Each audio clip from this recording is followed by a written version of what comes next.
बता दें कि सरदार पटेल की पुण्यतिथि पर सीएम योगी आदित्यनाथ उनकी प्रतिमा पर माल्यार्पण करने के लिए पहुंचे हुए हैं। सीधी तस्वीर हम आपको दिखाते हैं जहां पर यह कार्यक्रम लखनऊ में रखा गया है। तो सरदार पटेल को सीएम की श्रद्धांजलि देख सकते हैं आप इन तस्वीरों में। मुख्यमंत्री योगी आदित्यनाथ पहुंच चुके हैं। हजरतगंज स्थित प्रतिमा पर माल्यार्पण किया जा रहा है। तो पुष्पांजलि अर्पित की है। पुष्प अर्पित कर याद किया गया सरदार पटेल की श्रद्धांजलि सभा जो यहां पर रखा गया है, जो पूरा कार्यक्रम, वहां पर मुख्यमंत्री योगी आदित्यनाथ इस वक्त पहुंचे हुए हैं। तस्वीरें आप देख रहे हैं।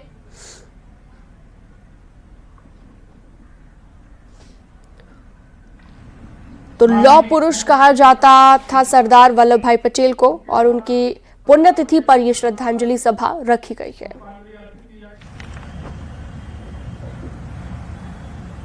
भारत माता के महान सपूत, महान स्वतंत्रता संग्राम सेनानी, स्वतंत्र भारत में देश के पहले गृह और उप प्रधानमंत्री, लौह पुरुष सरदार वल्लभ भाई पटेल जी की आज पावन पुण्यतिथि है। इस अवसर पर भारत माता के लिए उनके किए गए योगदान, भारत की आंतरिक सुरक्षा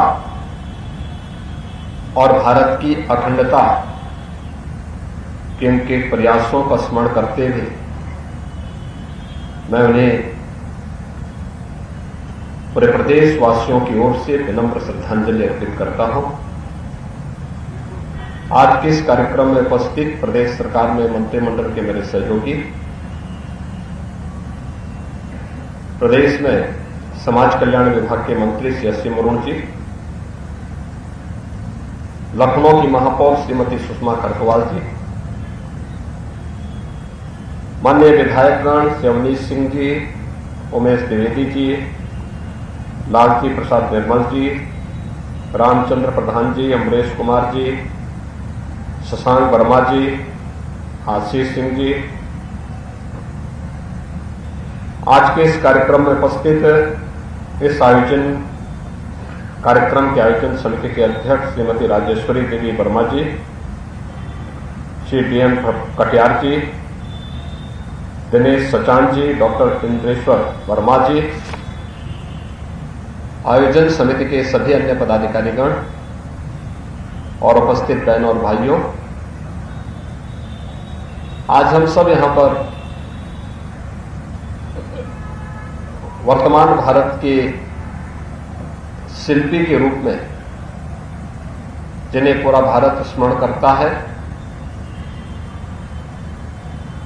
लौह पुरुष सरदार वल्लभ भाई पटेल जी का स्मरण करने के लिए, उनके व्यक्तित्व और कृतित्व से प्रेरणा प्राप्त करने के आज के इस कार्यक्रम के दृश्य से यहां पर एकत्र हुए हैं। पूरा भारत जानता है देश की आजादी के आंदोलन में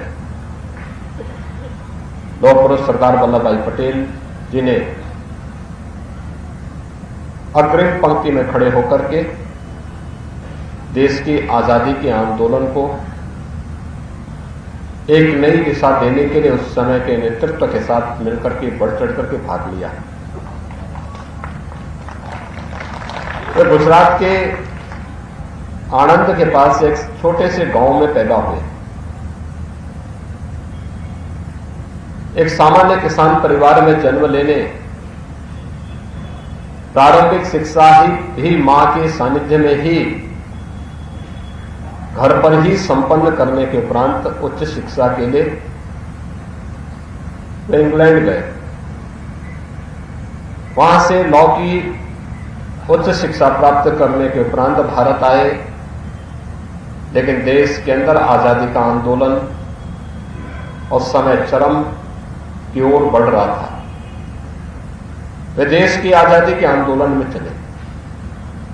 चाहे वह चंपारण आंदोलन रहा हो, नमक सत्याग्रह रहा हो, भारत छोड़ो आंदोलन रहा हो, या फिर देश की आजादी से जुड़े हुए सभी महत्वपूर्ण आयोजन, उन आंदोलनों में बढ़ चढ़ करके भाग लेकर के भारत छोड़ो आंदोलन के दौरान उन्हें जेल की यातना भी झेलनी पड़ी थी। उन्होंने एक और देश की आजादी के इस आंदोलन के साथ बढ़ चढ़ करके भाग लिया, दूसरी तरफ अन्नदाता किसानों की समृद्धि के लिए, उनके उत्थान के लिए अनेक प्रकार के अभियान भी, जन जागरण के अभियान भी उस दौरान उन्होंने चलाए। आज जो हम लोग गुजरात के अंदर सहकारिता के मजबूत आंदोलन को देखते हैं, इसकी पृष्ठभूमि में भी सरदार वल्लभ भाई पटेल जी का विजन है, जो आज वहां के हर अन्नदाता किसान को समृद्धि की एक नई ऊंचाई तक पहुंचाया है। बहनों और भाइयों, 1947 में देश आजाद होता है, 1946 में देश का संविधान सभा का गठन होता है। संविधान सभा के प्रमुख सदस्य के रूप में, स्वतंत्र भारत के पहले गृह मंत्री के रूप में उन्होंने न केवल देश के एकीकरण के वर्तमान अभियान को एक नई ऊंचाइयां प्रदान की, 563 से अधिक रियासतों को भारत गणराज्य का हिस्सा बनाया। आज जो भारत हम देख रहे हैं, यह सरदार वल्लभ भाई पटेल की ही सूझबूझ का परिणाम है।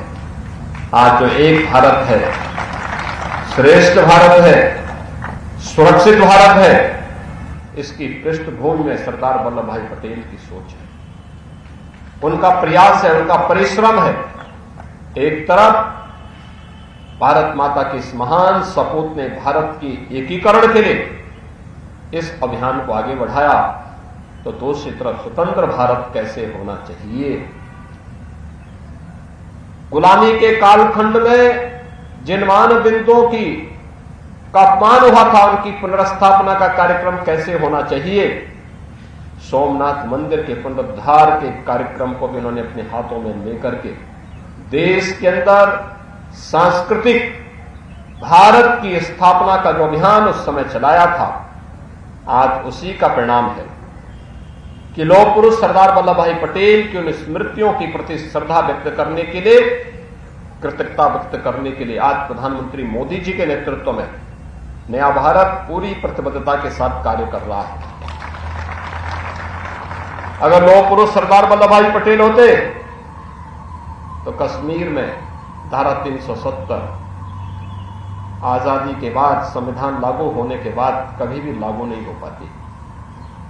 लेकिन छद्म रूप से जिन लोगों ने धारा 370 को डाल करके एक भारत श्रेष्ठ भारत के मार्ग में बैरियर खड़े किए थे, हम सब आभारी हैं। प्रधानमंत्री मोदी जी ने 5 अगस्त 2019 को कश्मीर में धारा 370 को सदैव के लिए समाप्त करके आतंकवाद की नींव को सदैव के लिए समाप्त कर दिया। आज अयोध्या में राम जन्मभूमि पर भगवान राम का भव्य मंदिर, ये उसी नए सांस्कृतिक भारत का एक अभिन्न हिस्सा है, जिसका शुभारंभ 1948 में लौह पुरुष सरदार वल्लभ भाई पटेल ने सोमनाथ के मंदिर से प्रारंभ किया था। आज के इस अवसर पर भारत माता का यह महान सपूत 15 दिसंबर 1950 को अपनी भौतिक काया से हमारे बीच में नहीं रहा। पूरा देश स्तब्ध था। उनके नेतृत्व में भारत एक नई ऊंचाइयों को छूता, लेकिन लौह पुरुष सरदार वल्लभ भाई पटेल के न रहने के बाद आज उनकी संकल्पनाओं को मूर्त रूप देने के लिए जो अभियान देश के अंदर चल रहा है, ये अवश्य एक भारत श्रेष्ठ भारत की प्रधानमंत्री मोदी जी की परिकल्पना को साकार करेगा। आज के इस अवसर पर मैं भारत माता के इस महान सपूत को, जिनका पूरा जीवन राष्ट्र के लिए समर्पित था, भारत माता के चरणों में समर्पित था, ऐसे लौह पुरुष सरदार वल्लभ भाई पटेल जी की पुण्य स्मृतियों को नमन करते हुए उन्हें विनम्र श्रद्धांजलि अर्पित करता हूं। आयोजन समिति को आयोजन के लिए हृदय से धन्यवाद देते हुए वाणी को विराम देता हूं। धन्यवाद। जय हिंद।